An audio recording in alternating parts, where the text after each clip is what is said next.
नमस्कार Manorama education channel को आपण समस्त को स्वागत। वर्तमान तुम कमेंट्री भिडियोटी आरंभ करिबा। अष्टम श्रेणी चैप्टर 13 रे थिबा ध्वनि विषयटी को आलोचना करिबा। ताले एक नंबर देख कोन अछि निम्नोक्त प्रत्येक अंश पई दिया जाइथिबा चारोटी संभाव्य उत्तर मध्यरु ठीक उत्तरटी बाछि लेख गइछि। ताले ए रे प्रश्न कोन अछि ध्वनि गति करि पारे। ताले उत्तर कोडा हेबो ना कठिन तरल और ग्यासीय रे ध्वनि गति करि पारे। बी रे कोन अछि निम्नोक्त मध्यरु केउटी ध्वनिर आवृत्ति उपरे निर्भर करे। ताले केउटी ध्वनिर आवृत्ति उपरे निर्भर करे ना ध्वनिर तारत्व। 2 नंबर निम्न रे कतेटी उक्ति दिया जायछि उक्तिटी ठीक थिले टी उपरे ओ उक्तिटी भूल थिले एफ उपरे ठीक चिन्ह दियो। ताले टी माने ट्रू आउ एफ माने फॉल्स। ए रे देखो कोन अछि ध्वनि शून्य रे गति करि परिबो नाही। ए उक्तिटी ठीक अछि आमे टी उपरे टिक चिन्ह दबा। बी रे कोन अछि ना कंपित वस्तुटी 1 सेकंड रे सृष्टि करुथिबा पूर्ण दलन संख्या को ताहार आवर्त काल कहा जाय। एही युक्तिटी भूल अछि तेणु आमे एफ पाखरे टिक चिन्ह दबा। सी रे देखा कोन अछि जदि कंपनर आयाम अधिक हुए ताले ध्वनि क्षीण होई थाए। ए युक्तिटी भूल अछि तेणु आमे एफ पाखरे टिक चिन्ह दबा। डी रे देखा कोन अछि मानव कर्ण पई श्राव्य आवृत्ति परिसर 20,000 रु 20,000 हाज अटे। युक्तिटी ठीक अछि आमे टी पाखरे टिक चिन्ह दबा। ई रे देखो कोन अछि कंपनर आवृत्ति कम हेले ध्वनि कर्कश हुए। ए युक्तिटी मध्ये ठीक अछि आमे टी चिन्ह पाखरे टिक चिन्ह दबा। एफ रे देखो अदरकारी एवं श्रुति कटु ध्वनि को संगीत कहा जाय। ए युक्तिटी भूल अछि आमे एफ पाखरे टिक चिन्ह दबा। जी रे देखो कोन अछि ध्वनि प्रदूषण श्रवण शक्ति को नष्ट करे। ए युक्तिटी ठीक अछि तेणु आमे टी पाखरे टिक चिन्ह दबा। 3 नंबर शून्य स्थान पूरण कर।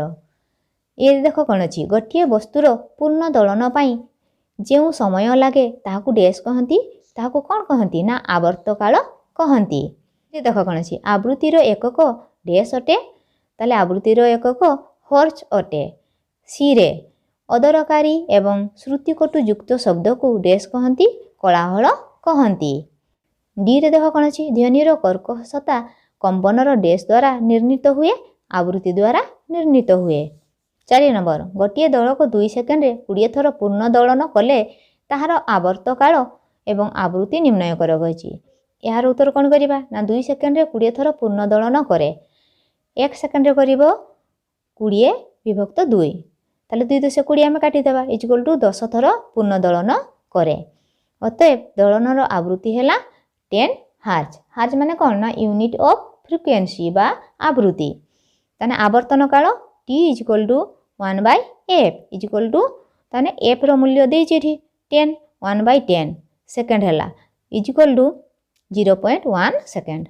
5 नंबर देखो गोटिए मशा ताहार डेणा द्वारा 1 सेकंड रे 500 थर कंपन सृष्टि करुथिले ताहार आवर्तन काल केते कहिछि। ताने 1 सेकंड रे 500 थर कंपन हेले आवृत्ति होउछि 500 हार्ज। अतएव आवर्तन काल t equal to 1/f equal to 1/500 second ताले इक्वल टू केते हेबो 0.002 सेकंड। 6 नंबर निम्न वाद्य यंत्रर केउ अंशटी कंपित होई ध्वनि सृष्टि करे। ए रे देखो कोन अछि मृदंग। बी रे अछि सितार। सी रे अछि बंशी। ताले ए यंत्र गुडीकर केउ अंशटी कंपित होई ध्वनि सृष्टि करे कहिछि। ताले मृदंगर कोन ना समुदाय मृदंग। सितार रो होछि समुदाय सितार यंत्र आ बंशीर होछि बंशीर वायु स्तंभ। एगुडिक सब कंपित होई ध्वनि सृष्टि करि थाए। 7 नंबर तुम चतुर्पार्श्व रे ध्वनि प्रदूषण सृष्टि करुथिबा कारक गुडीकर नाम लेख गइछि। यार उत्तर लेखिबा गाड़ी मोटर रो के के शब्द देखिबा ना गाड़ी चलथिले केमती के शब्द होई थाए।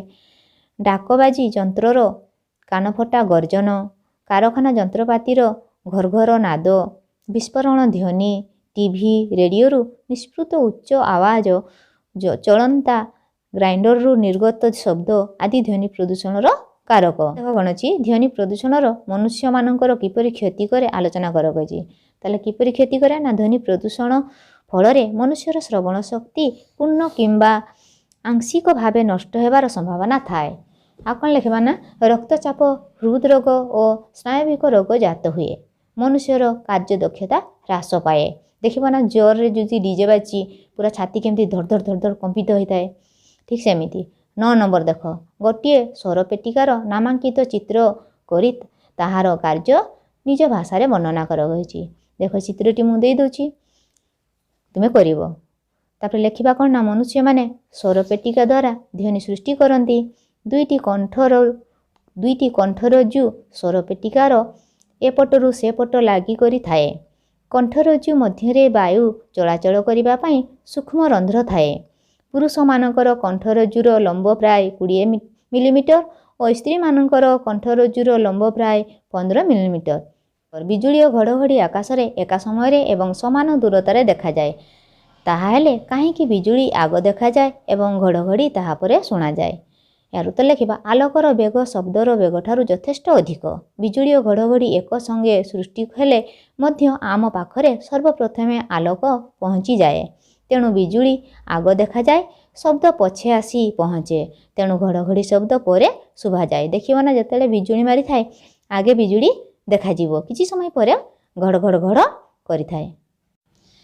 11 ନମ୍ବର ସେମିତି ପ୍ରଶ୍ନଟି ବହୁତ ବଡ଼ ଦେଇଛି, ତୁମେ ନିଜେ ଦେଖିବ। ତାର ଉତ୍ତରରେ ସଂକ୍ଷେପରେ ମୁଁ କହିଦେଉଛି। ଆମ ବାପା ମୁଖ୍ୟ ରାସ୍ତାଠାରୁ 3-4ଟି ଘର ଛାଡ଼ି କିଣିବା ଉଚିତ, କାରଣ ରାସ୍ତା କଡ଼ରେ ସବୁବେଳେ ମୋଟର ଗାଡ଼ିର କେଁ କେଁ ଶବ୍ଦ, କୋଳାହଳ ଧ୍ୱନି ଶବ୍ଦ ପ୍ରଦୂଷଣ କରି ଆମର କ୍ଷତି କରିବ। ଧନ୍ୟବାଦ।